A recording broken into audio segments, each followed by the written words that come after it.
President Trump is railing against what he described as the migration of millions and millions of people into Europe, declaring that the continent is losing its culture to refugees and asylum seekers from the Middle East and Africa.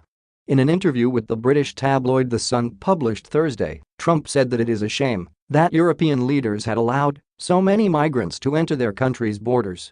Allowing the immigration to take place in Europe is a shame, the US president told the tabloid, which is owned by conservative media mogul Rupert Murdoch. I think it changed the fabric of Europe, and, unless you act very quickly, it's never going to be what it was, and I don't mean that in a positive way, he continued. Trump's publicized comments came shortly after he arrived in the UK for a long-awaited trip on the heels of a tense set of meetings at the annual NATO summit in Brussels, where he delivered a blistering criticism of European allies and demanded that member nations pay more for defense.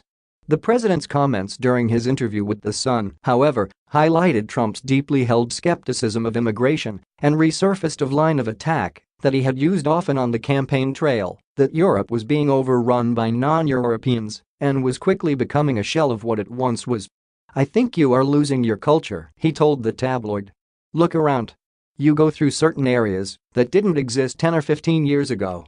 In fact, migration levels to Europe have declined recently, dropping to numbers more common prior to 2015, when an influx of people sought to seek asylum on the continent to escape conflict and humanitarian crises in the Middle East and Africa.